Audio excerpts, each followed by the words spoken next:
Hey everybody, it's Jason Blaha here, and today I thought I would chat with you guys a little bit about something that I find myself doing more and more these days that probably raises a few questions, and people will say things like, well, should everyone be doing this? And it's like, well, no, not necessarily to the same extent. And I'm not saying less advanced lifters won't benefit from really high rep sets like 15 to 20 rep sets for lower body, but I don't think that they become as valuable of a tool, right? Meaning you may not get quite as much out of them. And the reasons I say that has to do with the fact that a lot of people who are not advanced yet, they're not always getting a lot of tension on muscles. Okay, in other words, they're not moving a lot of weight on a lot of big movements. They're not as concerned with recovery, beating up their joints, axial loading. They need to get in and just get more work done in general.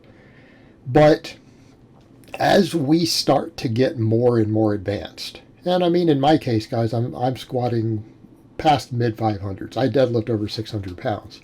Keeping in mind, I'm in my 40s and weigh less than 220 at this point, and I'm still trimming down further. So for me, I move some pretty big weights. And when it comes to something such as the good morning, and for many of you out there, how much weight do I do on a good morning? Like, what does a 10 rep max look like for me? Okay, it's like 375. You guys have seen me do sets of 10 with 375 pounds on the good morning. Okay, we're not at a point where I struggle to get enough weight on the bar. A lot of guys out there, a 10 rep set for the good morning might be fairly light, and they're all out max. Okay, if you're struggling to get 135 pounds for 10 reps on a good morning, right? If you're struggling to get that, probably you're not going to benefit from doing a bunch of sets of 20. Keeping in mind, a lot of lifters out there, they'll say stuff like, man, a 225 plus weight on the bar for a good morning is crazy. But then my sets of 10 that you'll see here are what? They're 265 for sets of 20, actually. And when I start adding chains and doing other stuff like that, I get up heavier for sets of 20. 265 for 20 reps. Like, I can do 3 sets of that. Okay. I'm at a point with something like a good morning where my 20 rep sets would be considered heavy by many people. How much does it beat you up when you're actually strong on especially certain lower body movement patterns?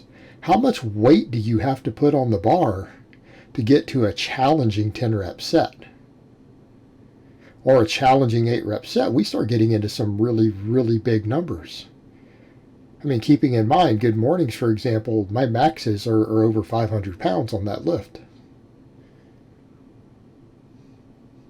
So we start to run into a case where with a lot of lower body movements, for us to even work with the more moderate ranges that a lot of times we would use just for general muscle building, what happens? We have to put a lot of weight on the bar. Right, that's problematic from a recovery perspective just due to our joints and everything. And I can tell you that in terms of feeling the fatigue, yes, it is very tiring mid-set to do 20 reps with 265, right, on that exercise. It feels more tiring mid-set. But afterwards, you bounce back really quick compared to doing the 375 for 10. If I do a couple sets of 10 with 375 on a good morning, I am crushed. Okay? I feel like I just did a max effort deadlift session, even if it wasn't on max effort deadlift day. And keeping in mind, I'm usually doing these after a max squat or deadlift. It's very common. It just beats me up. From a recovery perspective, I can handle the lighter weight for more reps better as far as how I feel afterwards in my recovery and energy and everything. Okay? With advanced lifters, we have to deal with the fact that we're going to be a lot stronger. And when we start dealing with a lot of lower body movements, that's a lot of weight moved for our reps. And the more advanced we get, the harder it is to break our homeostasis up. In other words, to really stimulate maximum growth when you're an advanced lifter, you have to have a lot of tonnage. There's a lot of workload. And when it comes down to tonnage and workload, sets of 15 and sets of 20 are going to allow for more work to be done per set. Okay? We're getting more workload done per set. That matters when we're dealing especially with some of these big muscles, like especially lower body muscles. A lot of times our back, our legs. It's a little different with biceps and stuff. A lot of these big muscles, getting to the tonnages that we need requires us to get a lot of repetitions in to reach the workloads that we need to keep growing. And people have to keep that in mind. I mean, once you're squatting well past 500 pounds, it takes a lot of work to make your legs grow further, right? You have a very, very high volume tolerance. And when we start going heavy, it becomes a problem for our recovery. This is something I think you've seen guys like Dr. Mike talk about, stimulus versus fatigue, and also minimum effective volume versus maximum recoverable volume. Okay? The more advanced you get, the higher your minimum effective volume goes, while dealing with finite recovery. And what you start finding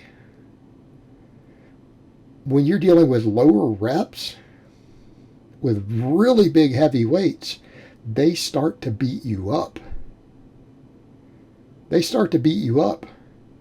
And it can be very difficult to reach that volume threshold while still recovering from it. So we have to think more in terms of, am I going to be able to recover better from this versus this?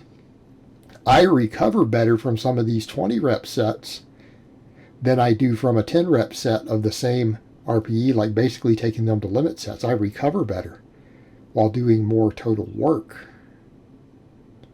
Right? So there's something to be said for a lot of this. As we start getting advanced with lower body lifts, again, because of the amount of weights we're usually using or have the potential to use, we sometimes need the really high reps to get the workloads we need to keep making gains. Right? They sometimes become very valuable tools. I mean, even the same thing, you guys watch the glute ham raises. I'm on a hard setting, and I crank out 3 sets of 20 all the time. For the body weight ones when I don't add weight. Hey, keeping in mind, a lot of people out there can't do 1 rep. A lot of lifters can't do 1 rep on that exercise, and for me, it's really high reps. But we get over to the point, once you have a good strength base on a lot of your muscles, you're capable of generating enormous amounts of tonnage. And sometimes your 20 rep sets are insanely difficult for a couple of reps for a lot of people. Again, how many people out there can go to the hardest setting on their GHR and can't do 1 rep? Let alone 3 by 20. Right? So keeping in mind, what we're looking at is that we're getting a lot of tension. I mean, once you have a strength base, you can get a lot of tension off of a single rep, even on your 15s and 20s.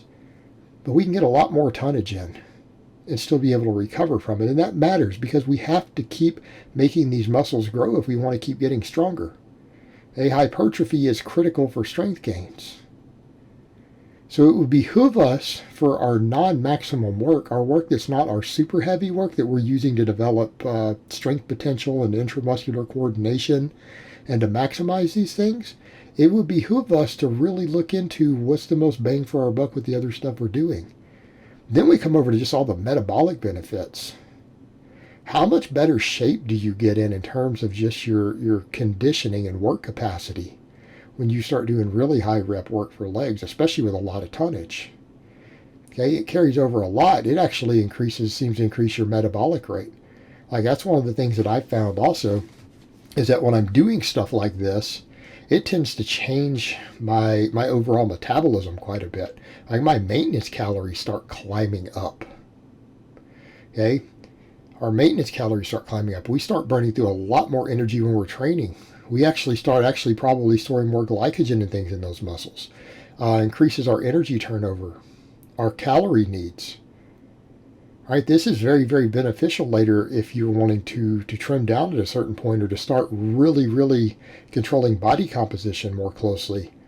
A lot of this really high metabolic stress, high rep movements for your lower body become extremely beneficial, especially in building the foundation for that, because it raises our work capacity up, helps raise our work capacity, helps increase our total energy turnover. It allows us to have a much higher caloric need, which means that we can eventually get to a point to where we start losing body fat and body weight on even very, very high calories. Right, there's some very valuable nutrient partitioning benefits to this and metabolic benefits. So as we start to get more advanced, it makes a lot of sense for us as lifters to start using these as a tool, particularly for the really big muscles that we can move a lot of weight on. We have to start thinking in terms of, stimulus to fatigue. Even the movements that we're going to do rep work on, are we picking movements that allow us to use light enough weights that we can handle without having to just go all out all the time? Again, how much are we beating our body up versus stimulating growth? Okay, because we can move heavyweight when we max out. We don't have to do it every single session. We don't have to do it on every exercise. At a certain point, we're just trying to create metabolic fatigue so that we can grow, build the size of the engine. All right, guys, but that's really all I have to say on that today. I hope it's been informative, and I will talk to you guys next time.